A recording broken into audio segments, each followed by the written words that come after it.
Primeramente, muchas gracias por la invitación.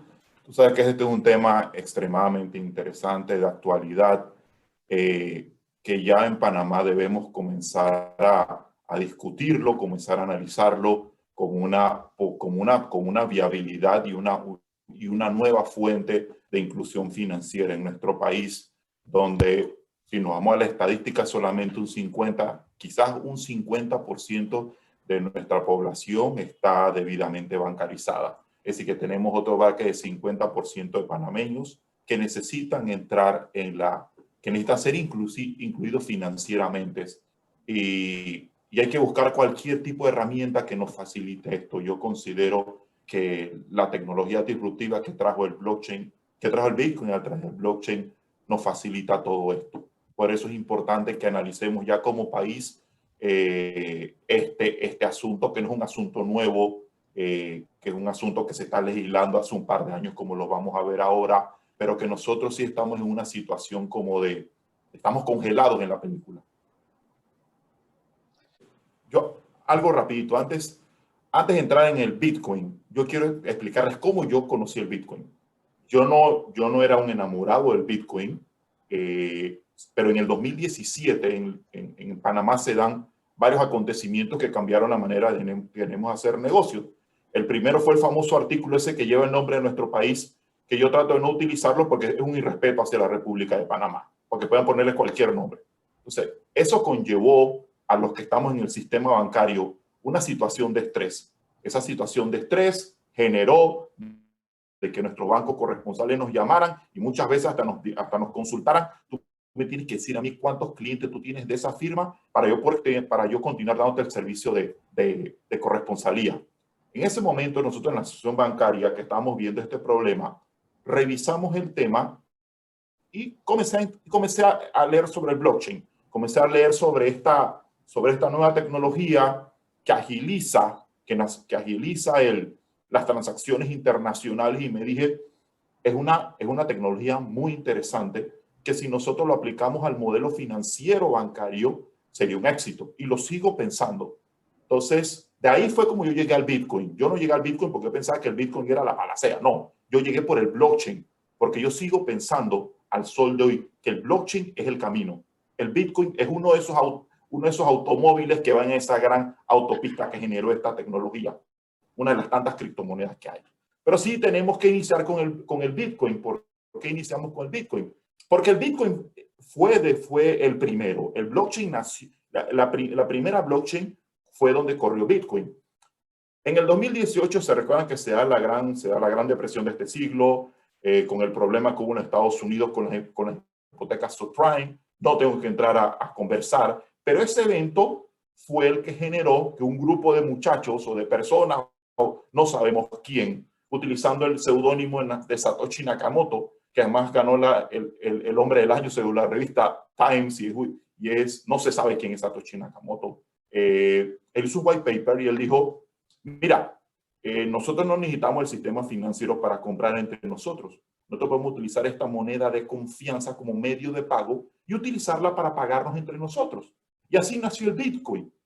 Pero el Bitcoin nace por el blockchain y el Bitcoin resuelve un problema que había previo al 2018. Por eso dice que esta es la cuarta revolución, que fue lo de transportar por Internet no información, porque hasta el 2018 lo que uno enviaba por Internet era información. Yo te mando a ti un correo electrónico con un PowerPoint, con este PowerPoint, tú tienes una copia de mi PowerPoint. Lo que hizo el blockchain, lo que hizo el Bitcoin es que ya yo no te estoy enviando una copia de mi Bitcoin. Yo te estoy enviando mi Bitcoin, estoy transfiriendo cosas, cambió completamente el mundo. Y eso lo logró el blockchain. Nos guste o no, la tecnología fue la que logró transportar una cosa. Yo siempre le digo, para entender blockchain, sobre todo los que somos abogados, porque ojo, yo lo entiendo como abogado. Yo siempre pienso en Napster y acabo de tirar mi cédula. Se recuerda que en Napster era cuando dos personas compartían una canción que tú tenías. Bueno, eso es lo que hace eso es lo que hace un blockchain. Es un sistema descentralizado en el cual uno va compartiendo cosas. Entonces, así nació el Bitcoin, así nació la blockchain en el 2018, después de la Gran Depresión. Es un movimiento completamente libertario de personas que consideran que ellos no necesitan a un tercero de confianza para realizar transferencias. Entonces, este Bitcoin vino con una tecnología, como dije, que es el blockchain. Entonces, el blockchain te va a generar un cambio completamente en el sistema. Lo primero es que van a hacer relaciones, como lo dije, Napster, recordemos, de una persona a otra, sin un intermediario. Si yo le paso una criptomoneda a Ernesto ahora mismo, yo necesito un tercero. Él tiene un wallet, yo tengo un wallet, él me da su clave, yo le doy mi clave y hacemos una transferencia en 15 segundos. No importa si Ernesto está en Panamá o si Ernesto está en la China. La transferencia se hace en 15 segundos. Revolucionario, sobre todo para nosotros que estamos acostumbrados a nuestro sistema SWIFT. Entonces, utilizan un protocolo común, es capaz de crear un entorno, porque es una versión inmutable de flujos, son transacciones digitales. Al final es como un gran libro mayor distribuido donde aparecen todas las transacciones que se van haciendo sobre una blockchain. Yo siempre entiendo una blockchain y hablo como abogado de una manera bastante sencilla. Usted tiene un edificio tiene bloques, cada uno de esos bloques es una información que va generando una blockchain. Y ahora vamos a ver cuáles son las características, que es lo interesante. Bueno, antes de eso, esta es una transacción que se da, esta es una sencilla transacción que usted hace con Bitcoin. Vamos a poner el ejemplo, en el cual volvemos al ejemplo de que yo le quiero mandar en China, Ernesto, 5 satoshi, que son los centavos del Bitcoin. Le mando 5 satoshis, él me da su clave pública, yo le doy mi clave pública, hacemos la transacción completamente sencilla. Cuando esa transacción sale, hay unas personas que se llaman mineros, que son estas grandes computadoras que existen en el mundo, y ellos son los que les toca descifrar la clave de la transacción, y quien la descifre se gana un Bitcoin. Eso tiene que ver mucho con que la propia estructura que hizo Satoshi Nakamoto con relación al Bitcoin era de que todas las partes tenían que ser beneficiadas, tanto los que lo utilizan como los que trabajan en aprobarlas. Entonces, se da una transacción de una manera muy, muy rápida. Entonces, ¿cuáles son las características más importantes del blockchain? Primero, registro. La información registrada en principio no puede ser modificada por tercero una vez registrada. Eso es muy importante, porque en los sistemas centralizados se puede modificar la información. En los sistemas descentralizados como el Bitcoin, tú no puedes modificar la información. Ellos parten siempre del principio de code. El código es la ley y los que entran tienen que respetar el código. El segundo es la trazabilidad. Esto cambia una industria como la del cumplimiento. ¿Por qué?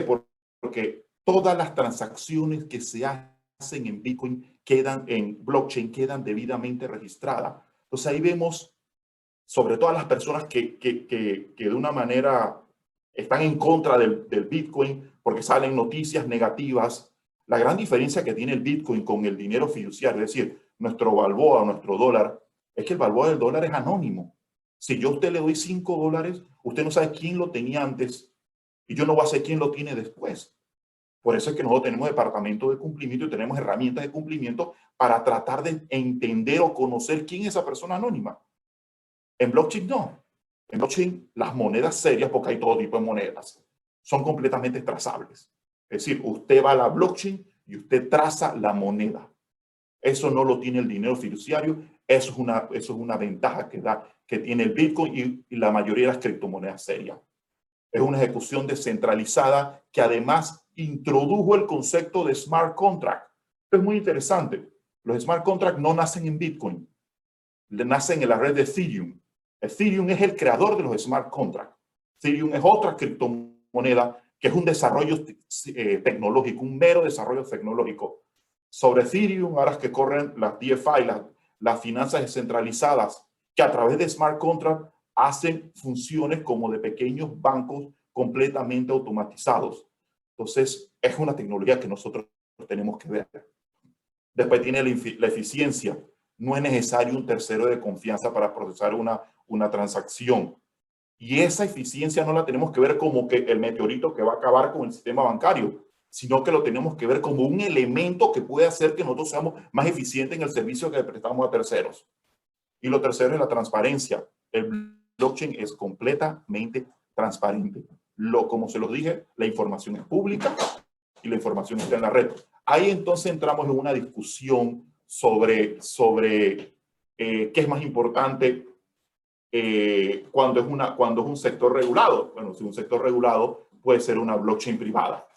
Deme un minuto, por favor. Está saliendo el rubio aquí en Torre Banco Aliado. Entonces,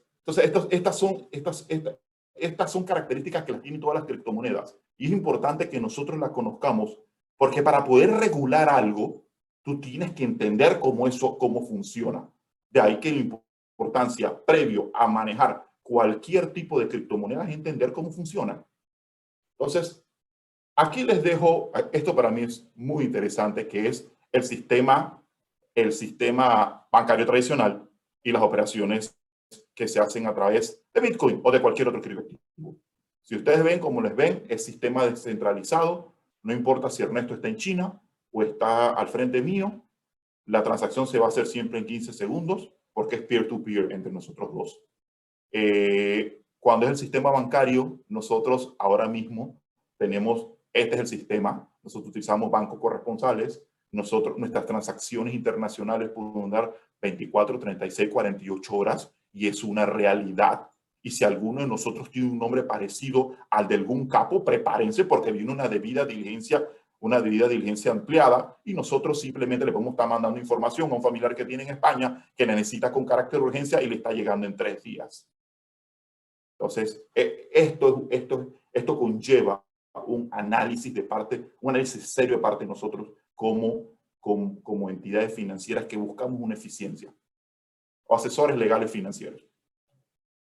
Entonces, estos son los retos que tiene el blockchain, son muy interesantes.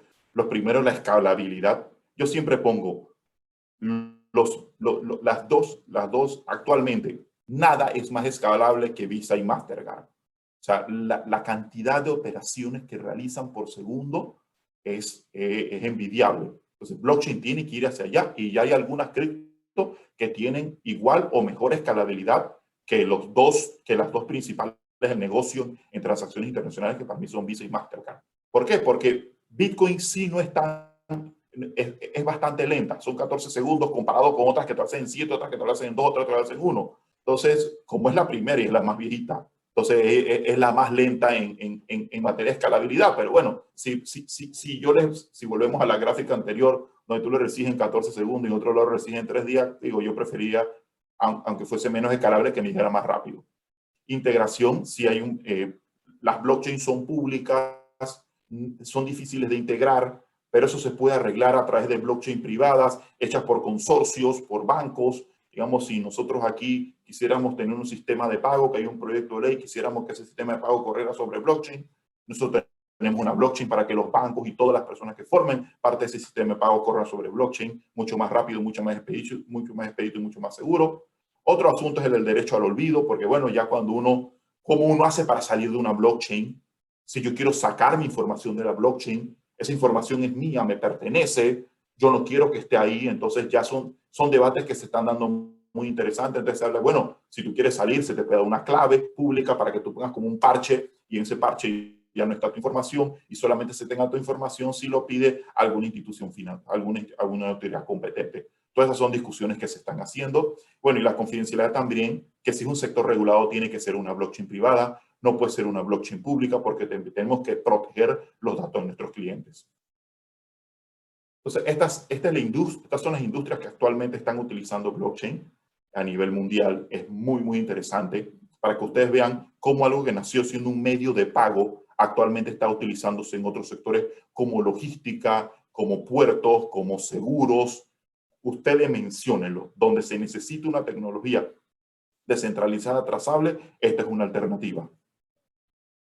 Entonces, aquí es donde yo quería llegar, que son los tipos de tokens.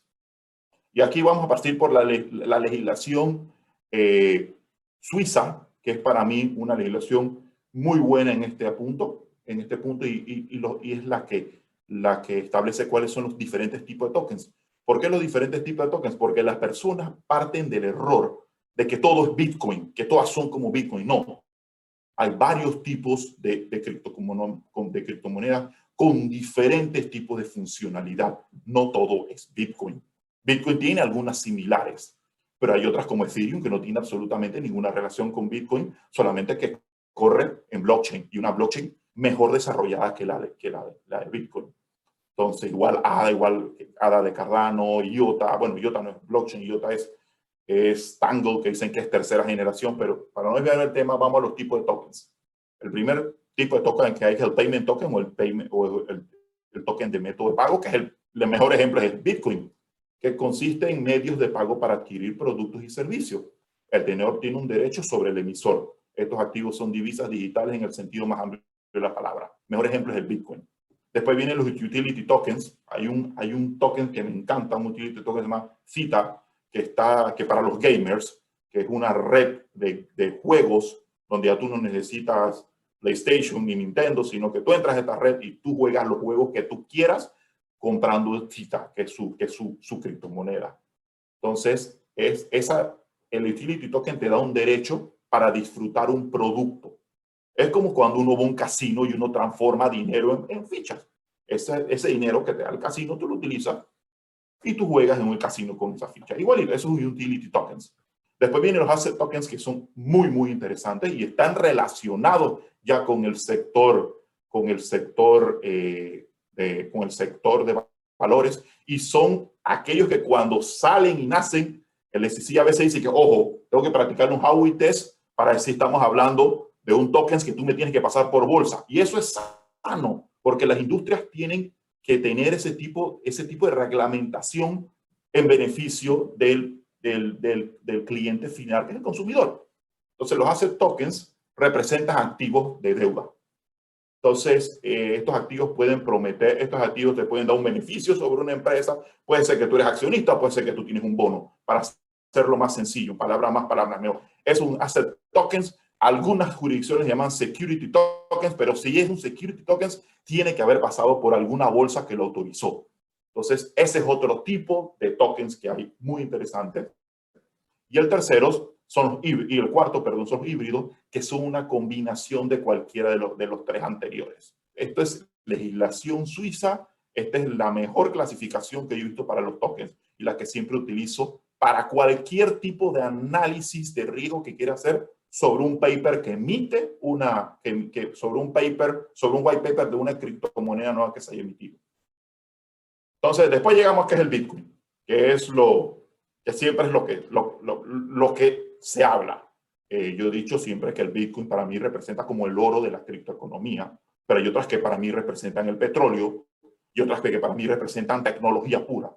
Pero bueno, en materia de divisa, el Bitcoin es por excelencia el tema siempre a debatir. Entonces, es una divisa digital que funciona como medio de intercambio y que sus promotores le dan un valor. Siempre dicen, pero ¿cuál es el valor del Bitcoin? El valor del Bitcoin es la confianza de las personas que lo utilizan. Es como el valor de una acción de Facebook, que es una acción de Facebook, el valor de la confianza que tú tienes en esa empresa. Eso es muy similar para mí. Así lo veo yo el Bitcoin. No existe físicamente porque no lo controla ningún país. Si ya ustedes se comienzan a leer mucha literatura libertaria, ellos hablan siempre de Three Nation. Entonces dicen que existe una nación que es Estados Unidos con sus Big Tech, existe otra nación que es China con sus Big Tech y existe una nación digital que se abandera por el Bitcoin y que es de los que no forman parte de esa visión global entre estas dos empresas. Muy interesante. Les recomiendo el artículo, muy, muy interesante. Entonces, la gran diferencia a no estar centralizado, sino descentralizado, que tú le pones valor, vemos la volatilidad en su precio. Antes que iniciara la pandemia, el Bitcoin estaba en 6,000, después subió a 16,000 cuando inició la pandemia, después saltó a 60,000, ahora está en 32,000, 31,000, está entre 30 y 40, sube y baja 34, entre 30 y 34,000, sube y baja. Eso es lo que he visto en los últimos meses. Entonces, su precio ha disminuido por esas razones que se dan en el mercado. Lo más importante es así, su golpe más fuerte, que bajó de 60 a 30, fue cuando prohibió el uso de Bitcoin y posteriormente prohibió la minería, entendiéndose que el 12% de la minería mundial está en China. O sea, ya todas esas empresas están emigrando a otras localidades. Entonces, eso es lo que es el Bitcoin. Lo dicen el oro de las criptos. ¿Por qué? Porque es un medio de pago, porque es un medio de ahorro. Nosotros no lo vemos mucho como un medio de ahorro como en otras jurisdicciones donde su moneda fiduciaria es más volátil. Hay muchas personas que ya prefieren, en vez de tener pesos de un país cuya economía, cuya moneda fluctúa generalmente hacia la baja, prefieren ahorrar en Bitcoin porque se dan cuenta de lo que ahorran en su moneda natural se está devaluando. Entonces, ¿cuáles han sido las aproximaciones o las aproximaciones regulatorias que ha tenido el Bitcoin? Esta es nuevecita. Esta nació en junio del 2021.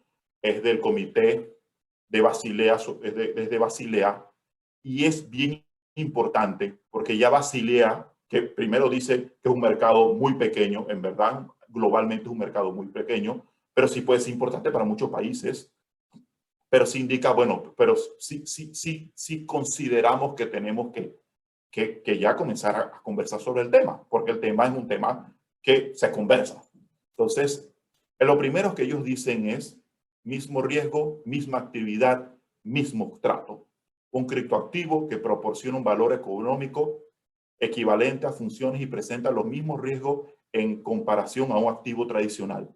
Ellos están diciendo que el Bitcoin es como un activo tradicional.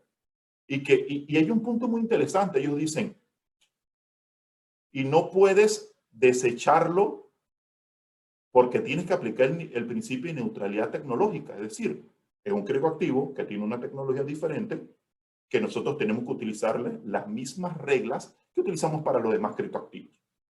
Entonces, yo creo que esta posición de Basilea es muy, muy positiva, porque ya entra a discutir y te dice, hey, tú aplícale lo que tradicionalmente le aplicas a todos tus activos que tú tienes en cartera. El segundo punto es sencillez. El diseño de tratamiento prudencial de los criptoactivos debe ser sencillo. Los criptoactivos son actualmente una clase de activos relativamente pequeña para los bancos. Con el mercado de las tecnologías y los servicios relacionados de criptoactivos, entonces estamos evolucionando. Hay mérito en comenzar con un simple tratamiento cauteloso. Es decir, que ellos ya están hablando de que hay que darle tratamiento y hay que comenzar a investigarlo. Después, los estándares mínimos. Ellos dicen que cualquier tratamiento prudencial de criptoactivos especificado por Basilea es lo mínimo, que cada país puede regular ese tema. Es decir, que los bancos pueden regular los criptoactivos en sus debidas jurisdicciones. Y si algún país decide decirle no a los criptoactivos, Basilea dice, bueno, tú tienes que seguir la línea prudencial de la economía de tu país. Entonces, esto es muy positivo. Primero, porque es Basilea, que ya está diciendo, mira, no estamos hablando aquí de cohetes, estamos hablando de criptoactivos, muy similar a nosotros que corren en otra tecnología. Por eso les digo, otra tecnología, que es lo que tenemos que siempre aprovechar. Entonces, y dice, tenemos que comenzar a tocar el tema, tenemos que comenzar a regular el tema si tú entras a hacer, por poner un ejemplo, custodio de criptoactivo o te vas al otro extremo como El Salvador, que dijo que es una moneda de circulación nacional. Entonces ya aquí vemos que cómo va cambiando, ¿sí? Cómo va cambiando la posición de los reguladores. Hace 3 años te decían que esto era basura, que no perdieras el tiempo. Es decir, sí, a mí me gusta mucho ver las posiciones, sobre todo en Estados Unidos, del sector financiero, hace 5 años ahora. Entonces es interesante como antes decían, esto no va para ningún lado, y ahora dicen que mira, es interesante, estamos desarrollándolo, tenemos un equipo especial que lo está viendo. Bueno, es que el mundo está cambiando. Entonces Estados Unidos en el 2013 dijo, mira, el Bitcoin, tú puedes utilizar el Bitcoin, nada más que tienes que pagar impuestos. Así que aquí para nosotros es un commodity, sobre lo que tú utilices, tú pagas impuestos. Estados Unidos es el país donde mayor trade de criptomonedas se da a nivel mundial. China era el que más mineros, el que tenía el mayor porcentaje de minería. Estados Unidos es el que tiene el mayor porcentaje de operaciones. Siempre aquí lo que vimos es que, digamos, se aprobó a través de la red de ejecución de crimen financiero del Departamento de Estado de Estados Unidos. Dijo, mira, tú puedes utilizar el Bitcoin, no hay problema. En Estados Unidos, JP Morgan ya está utilizando, ya tiene una cartera para criptoactivos. En Estados Unidos ya hay bancos que son bancos solamente criptoactivos que se dedican a custodiar criptoactivos como Kraken. Hay herramientas fintech que corren que utilizan criptoactivos, donde Estados Unidos es entra mucho a regulares donde ellos sienten que se emite alguna criptomoneda que no pasa el Howey test. Pero bueno, ahora hay un caso con Ripple que es muy interesante. Ripple es una cripto que no es una cripto descentralizada, una cripto centralizada. Entonces el SEC ha dicho, tú estás captando negocios, tú tienes que pasar por bolsa. Ellos dicen que no. Entonces ahora hay un debate muy interesante con quizás una posible sanción para esta empresa que desarrolla esta criptomoneda. Entonces es interesante. Para mí el acercamiento que le he hecho de Estados Unidos es el acercamiento más inteligente de todos los que he visto, igual que el de Japón. Muy interesante la manera. Yo lo están viendo como Basilea te está diciendo ahora que lo veas. Estudia qué es lo que están haciendo y con base en eso tú regulas. Japón en el 2007 también emitió su ley en la cual considera las criptomonedas como medios de pago, pero no reciben el estatus de moneda de curso legal. Es que en Japón hubo un problema. Cuando la ley salió en el 2017, muchas personas entendieron que el yen y el Bitcoin eran ambas de circulación como moneda. Después, en el 2018, el Banco Central de Japón dijo no, señores. Existe criptomoneda, existe dinero electrónico. Criptomoneda no va a suplantar a nuestra moneda de circulación, en todo Japón. Es una ley muy interesante, es un modelo de ley que podemos utilizar en Panamá si queremos entrar en este sector. Yo la tengo, la he estudiado y me parece una ley de un alcance y una proyección típica de la tradición nipona. Colombia está haciendo algo muy bonito. En Latinoamérica es mi favorito. Colombia lo que dijo fue, mira, antes de entrar a entender lo que es un Bitcoin o una criptomoneda, lo que nosotros vamos a hacer es un sandbox regulatorio. En ese sandbox regulatorio, tú llevas la tecnología y nosotros te la autorizamos. ¿Cuál fue el proyecto? Este sandbox regulatorio de Colombia, que lo lleva la Superintendencia de Servicios Financieros, dijo, si los bancos colombianos requieren ser custodio de criptoactivos, se puede. Tienes que ir a mi sandbox. Fueron 15 empresas, 9 pasaron y son 9 empresas que actualmente están trabajando en el sandbox regulatorio colombiano para ser custodios de criptoactivos. Y cuando uno lee el por qué Colombia aplica este tipo de regulación, ellos dicen que es para generar una mayor inclusión financiera. Y yo estoy completamente de acuerdo con el planteamiento colombiano. Porque nuestra industria hay un 50% que no ha llegado. Entonces hay que buscar otra manera de incorporar a esas personas. Y creo que Colombia lo que ha hecho es una manera inteligente, una manera ordenada.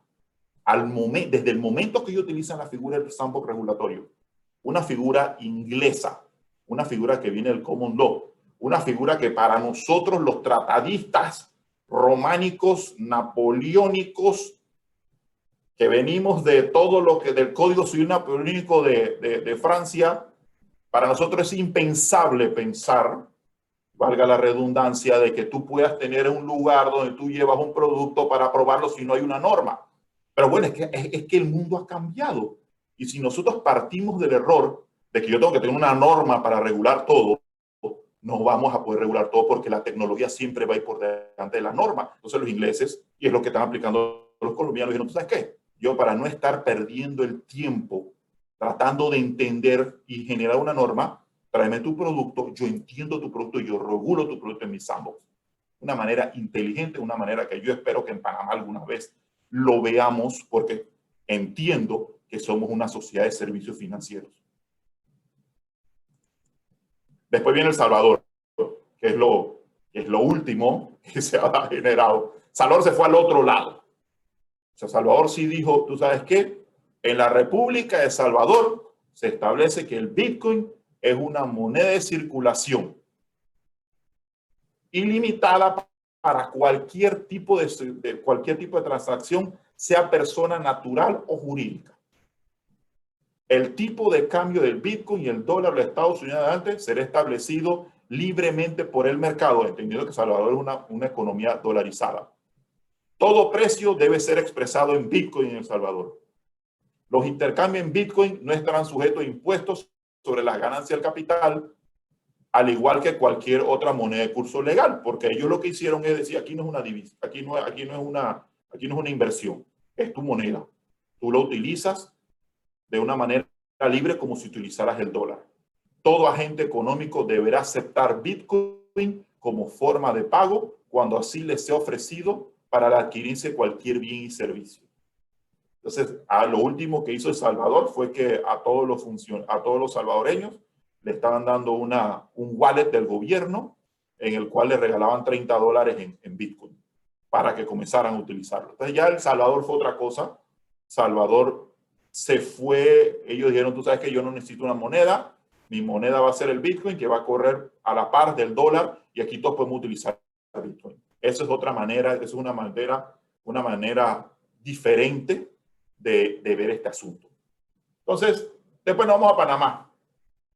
En Panamá hay un artículo que a mí me encanta de la Constitución. Y ese artículo viene en 1904 porque está muy relacionado como cuando nos independizamos de Colombia, que a muchas personas no les utilizaba el peso colombiano porque así era desde el momento de la construcción del canal y utilizaban el dólar.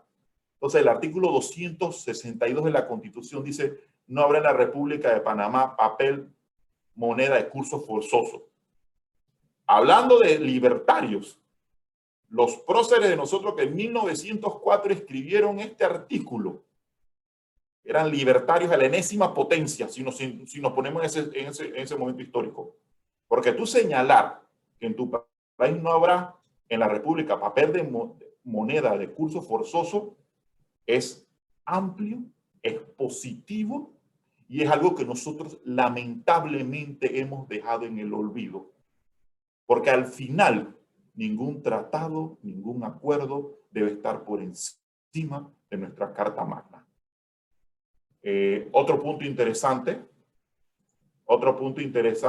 disculpen, me salté una. Otro punto interesante en Panamá, bueno, en Panamá se pueden utilizar criptomonedas. No existe ninguna limitante legal que te diga tú no puedes utilizar criptomonedas, no. Tú puedes utilizar criptomonedas. En el 2018 la Superintendencia de Banco emitió un aviso muy interesante en el cual decía, nosotros no regulamos Bitcoin. Si tú utilizas Bitcoin, es a tu prueba, es a tu cuenta y riesgo. Y es la verdad, si tú no regulas algo, tú no tienes que ser responsable por las personas que lo consumen. Y la Super dijo responsablemente lo que tú tienes que decir como superintendencia. Si vas a invertir, tienes que entender en qué estás invirtiendo. Porque esto no es de entrar y comprar porque yo quiero ser rico, porque escuché un youtuber que me dijo, serás rico. No, si todos fueran ricos no tuviéramos la situación que existe en el mundo. Pero sí fue un punto muy interesante. Y yo siempre destaco el último párrafo en ese aviso de la superintendencia en el banco que decía que a la fecha ningún banco del sistema había solicitado autorización para custodiar, invertir, intermediar u operar con estos instrumentos, porque ella le vi con otras criptomonedas. O sea, que la Super no dijo que no se podía. Dijo, nadie lo ha hecho. Me gustaría saber cuál es el concepto del superintendente de este momento, pero si yo parto de ese punto, es decir, que ellos nunca dijeron, esto es prohibido, no, ellos no dijeron que esto es prohibido, dijeron, ten cuidado, ilústrate antes de, investiga, como René Descartes, investiga antes de invertir, y toma en consideración que a la fecha nadie me ha solicitado que quiera invertir en este tipo en esta economía. Es decir, que existe la posibilidad que si uno le presenta a la Super, así lo entiendo yo, puede que esté equivocado, le presenta a la Super una propuesta que cumple con todos los parámetros que dice Basilea que hay que cumplir, es decir, los parámetros regulares para la industria bancaria, la Super puede que lo aprueba. Pero eso ya eso es harina de otro costal. Pero no negaron la posibilidad de que se diera, que es lo más importante. Entonces, hay algo muy interesante cuando usted ve la mayoría, cuando usted revisa los países con más cajeros de criptomonedas en América Latina. Panamá es el segundo. El primero es Colombia, después sigue Panamá. Tenemos más cajeros que Brasil, tenemos más cajeros que México, que economías que son mucho más grandes. Entonces, ya este era más o menos el resumen para entrar en las preguntas, que creo que siempre es lo más interesante de cuando uno conversa sobre este tema. Como yo lo dije de un principio, para mí el Bitcoin fue como si es el patrón, lo que nació. Pero el petróleo que debe mover esta industria va a seguir siendo el blockchain. Y yo los invito a que estudien, yo los invito a que debatan sobre este asunto, porque es importante debatir este asunto para un país como el nuestro, que tiene una infraestructura para hacer negocio y que viene saliendo de una pandemia donde lo que necesitamos son ideas innovadoras dirigidas a la inclusión financiera y a la mejoría de nuestra economía.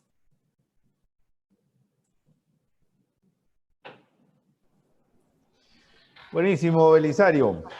Bueno, por aquí tenemos muchas preguntas. La primera, con respecto a lo que tú decías, que en blockchain hay trazabilidad.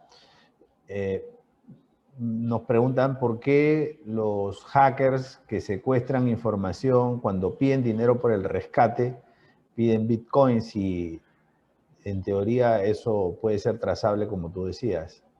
Sí, es que yo creo que lo hacen muchas veces, lo hacen porque es descentralizado. El problema es que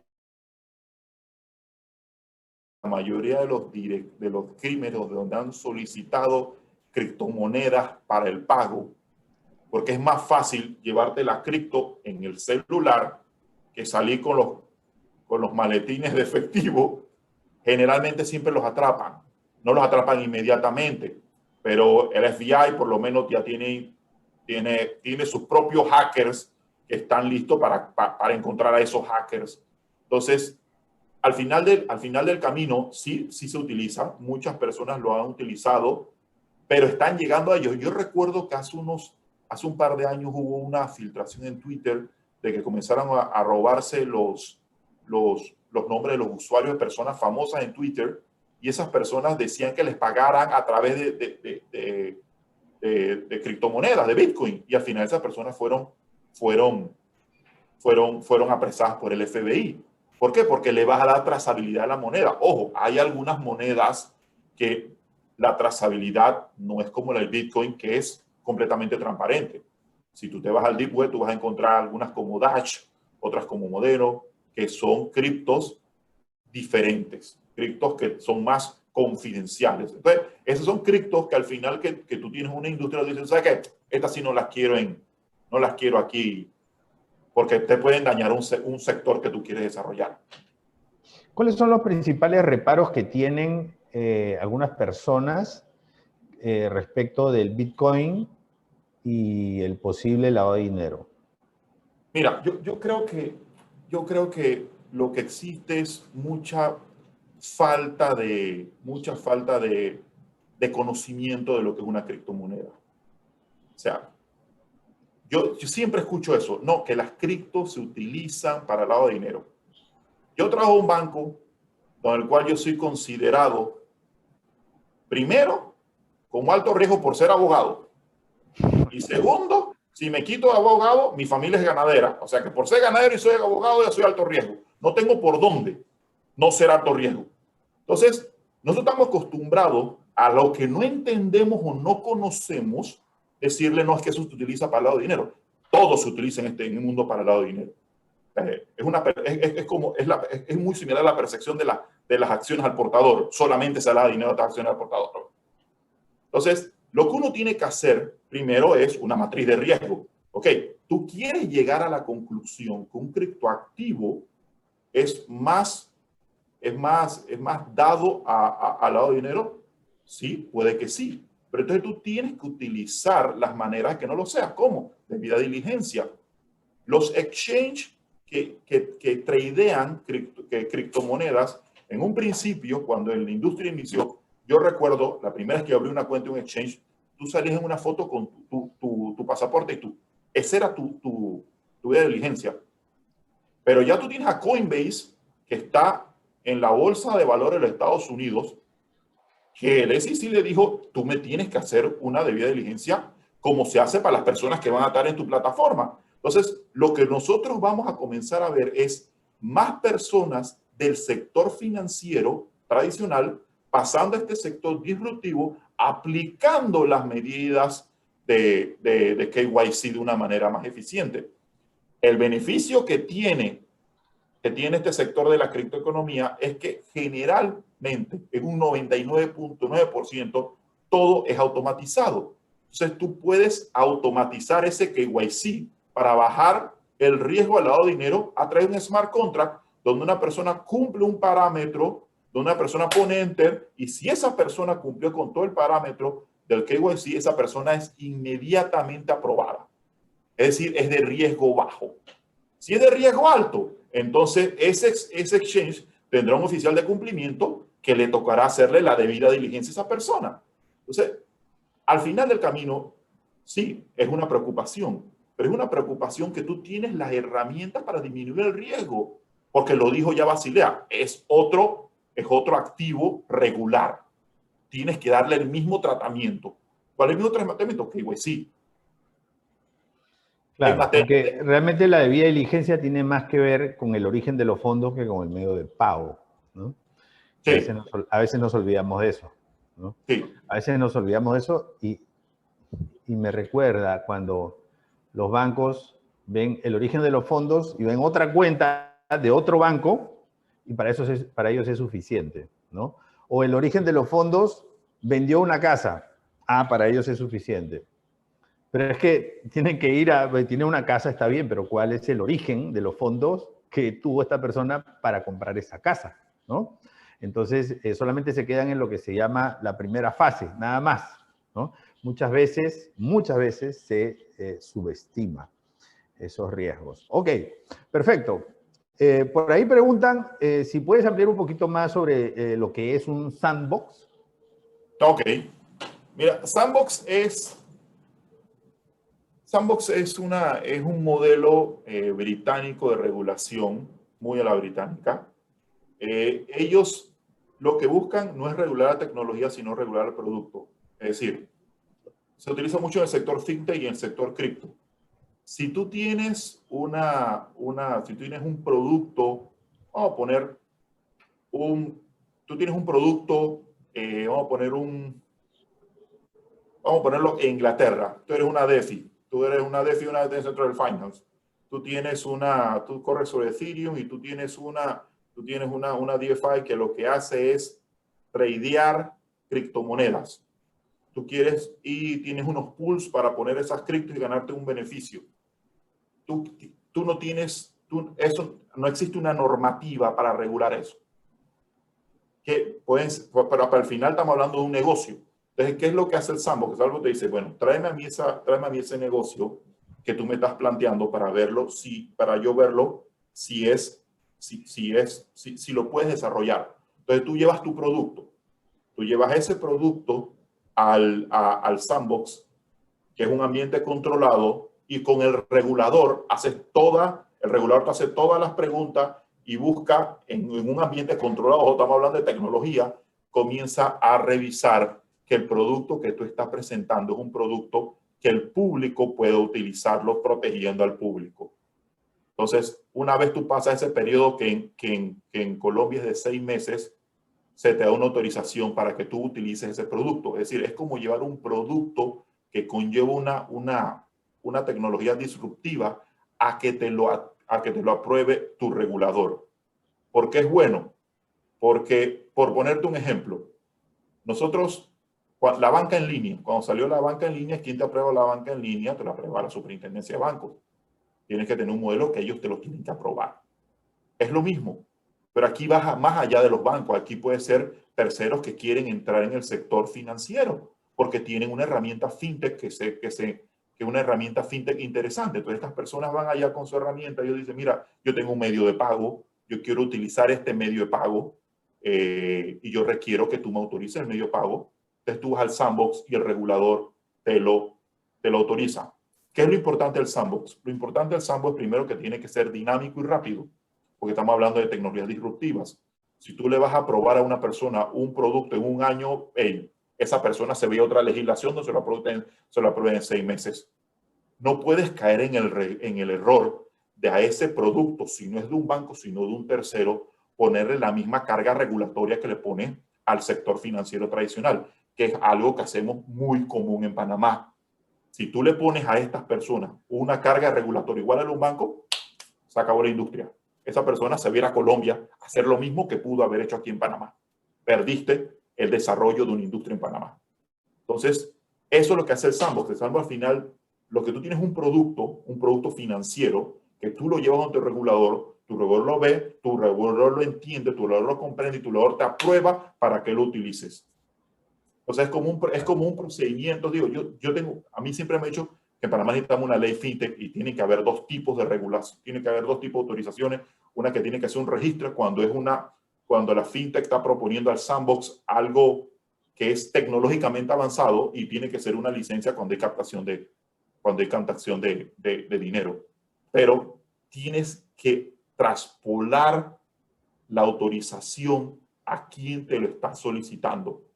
El gran error de los sandbox, que no ha pasado en Inglaterra, sino en otros países, es que muchas veces a estas empresas le pones una carga regulatoria muy alta que no hace viable el proyecto, muy parecido a lo que pasó aquí con las fiduciarias, y simplemente lo que hace es que esa persona no lo quiere hacer, y como ahora la mayoría de esos desarrolladores son pelados jóvenes, que están en esta era nómada, ellos agarran y se retiran a otra jurisdicción donde sí tengan la facilidad y que perdió el país. El país perdió una oportunidad de desarrollo en un sector. Por eso es tan importante el sandbox. Para mí, cualquier regulación latinoamericana y sobre todo la panameña debe tener ya un sandbox que comience a ver todos estos tipos de tecnología, que comience a ver todo este tipo de esto para ver si se puede incluir dentro de nuestro sistema. Y claro, no solamente la superintendencia de banco. Estamos hablando de superintendencia de banco, superintendencia de seguros, superintendencia de valores y PACOP. En todos ellos debe existir un sandbox para que todas estas tecnologías se puedan desarrollar. Claro, es un ambiente preregulatorio que al final busca que la regulación sea eficiente, ¿no? O sea, entendiendo como eficiencia que tú no le puedes poner más regulación de lo necesario, ni tampoco menos, ¿no? O sea, cualquiera de las 2 cosas y hay que decir, y yo por un tiempo fui también regulador, que no es fácil, ¿no? Entonces, este es un buen elemento de apoyo porque es como un periodo de prueba en donde el mismo regulador va midiendo el alcance de sus propias disposiciones normativas y su efectividad, ¿no? Va midiendo y así, digamos, no le pone más regulación que la que se necesita, pero tampoco menos. Y ahora mismo, yo hace un mes aproximadamente tuve una charla y estaba la directora del sandbox de la superintendencia del sector financiero de Colombia. Y yo le pregunté, oye, me gustaría visitarte. Me dice, bueno, la visita tiene que ser ahora mismo virtual, porque nosotros todo lo trabajamos virtualmente. Es decir, además de que necesitamos el sandbox, tenemos que eliminar esa cultura, tú sabes, de amo al papel que existe en los reguladores panameños y entender de que toda esta información tú la puedes, todo este desarrollo tiene que ser paperless y tiene que ser eficiente. Lo más importante aquí es la eficiencia. Y como tú dijiste, va a haber siempre un hilo entre si pido poco o pido mucho.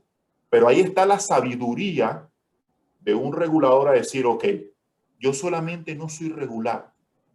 Yo también tengo que entender que allá afuera hay otros panameños que también requieren desarrollarse, requieren ser incluidos financieramente. Que hay muchas normas que son muy bonitas, pero que quizás si yo las aplico abruptamente en el sector financiero, le quito competitividad a mi país. Claro. Sí, definitivamente. Buenísimo. estoy de acuerdo contigo en eliminar esa cultura de yo amo al papel. Y también yo amo al sello, esa cultura de Sí, yo sí, amo al sí. sello, ¿no? Eh, yo amo al sello que hasta ahora no entiendo, o sea, en migraciones, por ejemplo, te siguen poniendo los sellos, ¿no? Y si es más grande y con más fuerza lo ponen, ¿no? Y cuando existen cámaras, cuando existen, digamos, códigos de barra, huellas digitales de autenticación y todavía siguen poniendo los sellos. Y hay algunos que ponen sellos y firma y te ponen la fecha ahí de máxima permanencia. Entonces, y hay otra que es yo amo los timbres, ¿no? En Costa Rica, por ejemplo, con el perdón de mis amigos costarricenses, yo amo los timbres, ¿no? O sea, que algunos trámites en el sector público tienen que tener tiempo, esos timbres, estampitas, ¿no? O sea, entonces, que no valen mucho, pero que son necesarios, ¿no? Sí.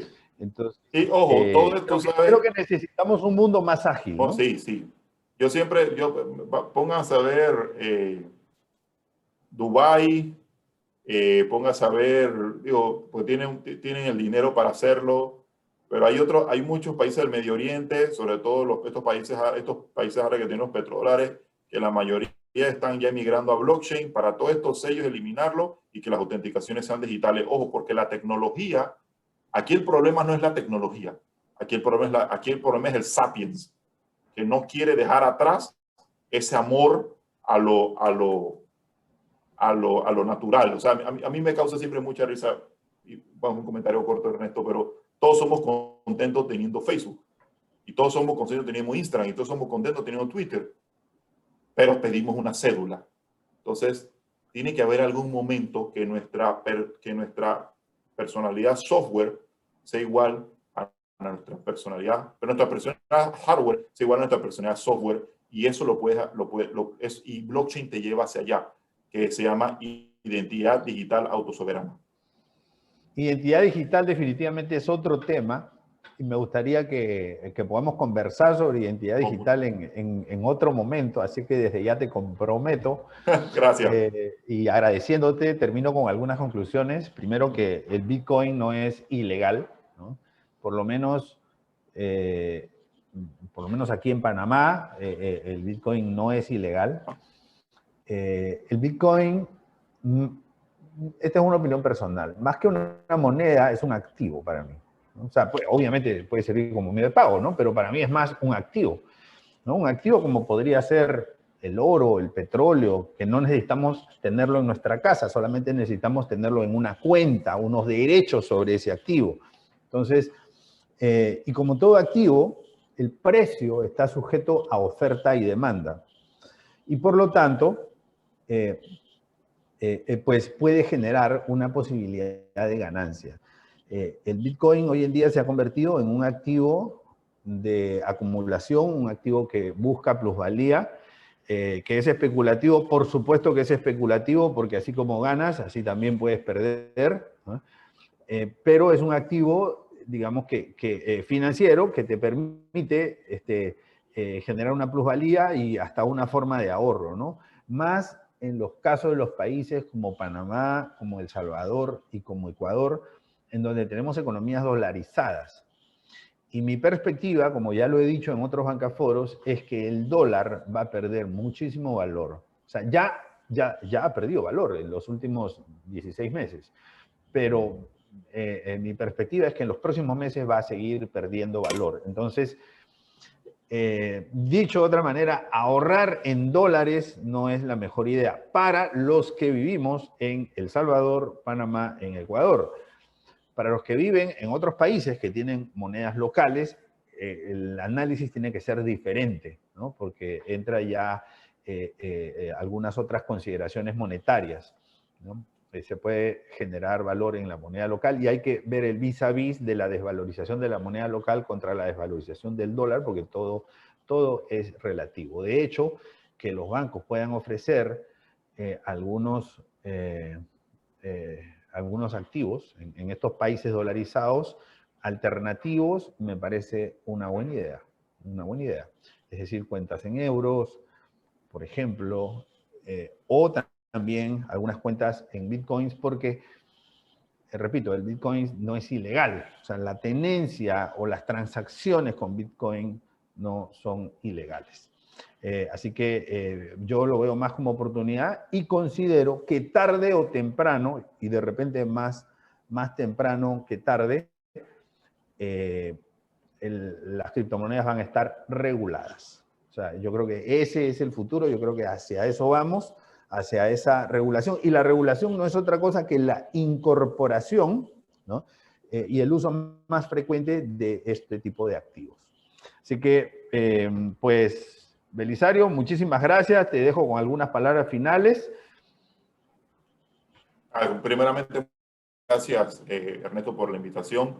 Es un mundo muy, el criptoactivo es un mundo muy, muy interesante. Ahora solamente hemos visto Bitcoin, de ahí nace tokenización de activos, de ahí nace finanzas descentralizadas, y solamente hablando del sector financiero, si uno se va a otros sectores, el blockchain ha sido la cuarta revolución. Yo siempre les dejo, con relación a criptomonedas, siempre les dejo una recomendación. Tengan su propio criterio de lo que es una criptomoneda después que hayan estudiado sobre la misma. Yo tengo mi posición, es muy personal, en base a lo que yo he estudiado. La pueden dar por buena, la pueden dar por mala, pero lo más importante en este mundo es uno tener su propio criterio sobre algo que es tan, a mi juicio, tan positivo para economías emergentes como las latinoamericanas. Lo que nos queda es estudiar, lo que nos queda es seguir aprendiendo, y lo que nos queda es todo esto que nosotros manejamos del sector financiero, tratando de incorporarlo en este nuevo sector para que sea más, y esta palabra mis amigos libertarios me van a matar, pero para que sea más banqueable.